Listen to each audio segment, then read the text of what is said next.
Shoutout nga pala kay Rickmar. Rickmar, tingnan mo tong ginagawa ko. Sa'yo natuto to, Rickmar. Ayun. Sa'yo to natuto, Rickmar, oh. Tingnan mo tong kasamahan ko, oh. Diba? Ayan, tinitingnan yung manok ng kapitbahay. No, diba? Palakad-lakad pa lang. Kung wala, oh, tingnan mo. Oh, huminto pa. Ay, nag-iisip na nga yan, Rickmar, kung kukurin ba niya o hindi. Kasi naman wala talaga kaming ulam ng pangtanghalian. Tingnan mo. Oh, panabong pa yan, Rickmar. Panabong pa yan. Tingnan mo yan. Sa'yo yan natuto eh. Kakapanood yan sa mga videos mo, Rickmar eh. Tingnan mo. Lala, binalikan. Lala, binalikan. No. Asa na? Ayun. Binalikan. Lala, binuhat na. Hinawakan na. Yari. Sakto. Ay, sakto kasi wala yung may-ari. Dito, walang tao yung kapitbahay. Ay, naman wala binuhat ha. Ayan. Oh. Hinaplus pa. Tinignan pa, oh. Panabong pa talaga. Wala. Kunwari, patingin-tingin sa paligid. Tingnan mo. Tingnan mo. Alala, tinanggalan na ng tali, Rickmar.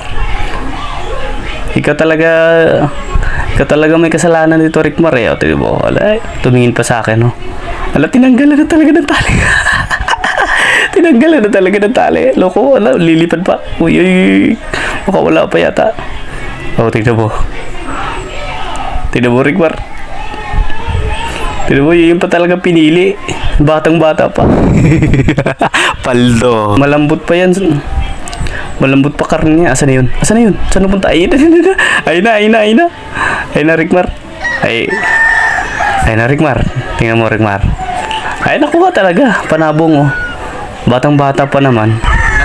Luko to eh. Alagaan ko. Luko tong tao to. Taga ng putik. Uy, man. Hirap pang umakyat. Hirap pang umakyat. Diba?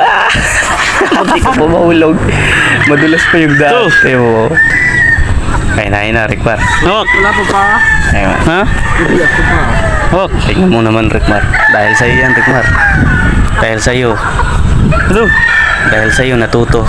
Ayun mo. Sayang ito. Ayan. May Rickmar, oh. Tinawag pa si Rickmar. May Rickmar, oh. Sabi na, sa'yo yan natuto, Rickmar, eh. Success. Sarap nito. Inihaw na manok ang ulam. Native na manok. Oh, sa may-ari, yan yung kumuha, oh. Yan yung kumuha ng manok mo. Wow, grabe, ang sarap naman ito. Naapoy pa. Salamat pala kay Rickmar. Ikaw yung nagbigay idea sa amin para makaulam na masarap ang tanghalian ngayon. Shoutout sa'yo, Rickmar. Salamat sa'yo. Busog na naman yung mga people. Busog na naman yung mga people nito. So, may-ari pala ng manok. Salamat sa'yo. Putik na yan. Oo nga pala, lilinawin ko, Rickmar. Hindi pala namin to nakaw. Bigay pala to sa atin ng kasamahan ko na kumuha ng manok. Shoutout sa'yo.